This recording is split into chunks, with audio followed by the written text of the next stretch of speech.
I don't care what the neighbors say.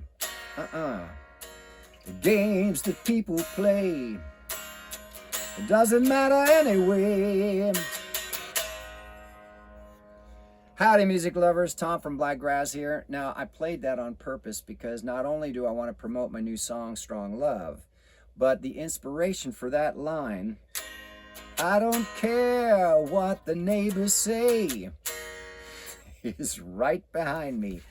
I don't know if you can see that, but it says, my neighbors are listening to great music, whether they like it or not. So I was sitting here practicing, and that song started to take form. And one of the first things I thought is, I want something like that in a song. So I want to say something like that. So there you go. There's the initial inspiration for that particular tune. So this time I wanted to actually share a really cool story with you from a time when I was out in Los Angeles, living in Los Angeles a long time ago, around 2000. Before we met. Way before, yeah, 2 years before I met my beautiful queen. I was doing everything I could to try and make money because I was sending money home to try and take care of the house and take care of my ex at the time and my beautiful daughter. So everything I made, 90% of it went back, and I was basically living out of my van. So it's funny that we're driving around in a camper. I've kind of done this before, but it's way more posh now in this camper. The van was pretty tough, especially in the cold season, because I didn't have any customizations. But anyway, so one of the things I did to make some extra cash was I took an electrical construction temporary job running an electric line for Robbie, the bass player from the Goo Goo Dolls, in his house, in his new home studio that he was building, which was really super cool. And I actually got to meet him and hang out with him, and he actually made a meal for us. So my mom used to have her own construction company. She used to build doors, and she would build framing and all kinds of stuff. I mean, she did everything. She taught me a lot about carpentry and plumbing and just building houses and working with wood. It's really interesting because, you know, my dad is an educator and is a really smart guy, but he wasn't really a hands-on type of guy. Although he did some stuff himself. He would take care of his car and his plane and things like that, but he wasn't into the construction like she was. And she taught me a lot about that stuff. And so they asked me, say, you know, Robbie's looking for somebody to do something. I know you need money. Do you know anything about electrical work? Well, I know all about, you know, framing and running electric lines and meeting code and running those, you know, all of that stuff, putting plugs in and all that. So he needed somebody to run a line straight from his main circuit board up to this new studio, which was up like 6 flights of stairs on the side of a really steep hill in downtown LA. Basically, I think it was in the not in Wilshire. I think it was in shoot, I don't remember if it was Hollywood. The hills by the hills up over where the 101 comes over. observatory is. Ventura goes over on 101 and up that. He was up that way. Oh, he wasn't on. He was on the opposite side where the observatory was. No, the observatory was more west. Yeah.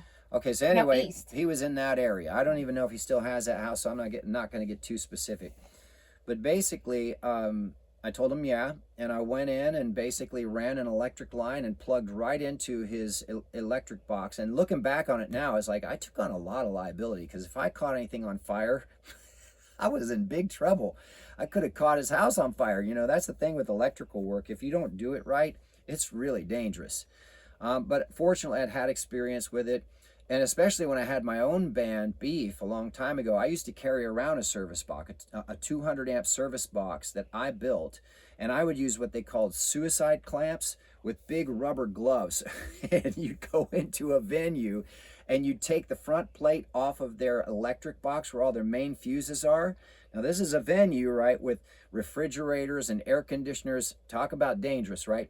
Well, you don't go where the fuses are. You go right where the main line is coming from outside. And it's this big, thick wire like this, right? So you take these clamps and they screw down so the clamp closes slowly. But you got to have goggles on and you got to have rubber gloves on, because if it arcs, you don't want it to come to you, right?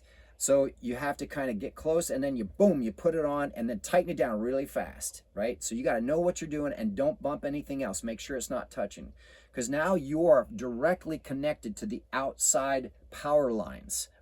Okay, so whatever converter, 60 hertz or whatever is happening outside on a pole, that's what you're connected to.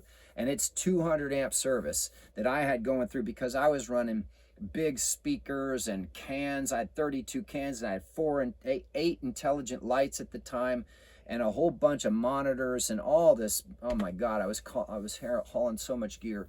It broke my back a lot of times. I was carrying it all in a 6x12 trailer with a 3/4 ton GMC van. I needed every inch of both of those things to get all that gear there. So I've had that experience. So with Robbie, running that one simple line was easy.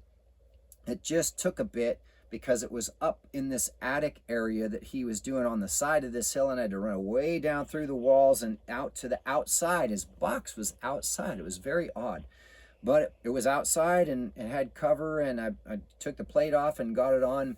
So when we were finally done helping with whatever it was that we were there to do, all these different things, Robbie was super, super nice and offered to make a meal for us. So we got to sit down and talk with this rock star who I'd seen on TV for years, the Goo Goo Dolls, playing all these really great songs.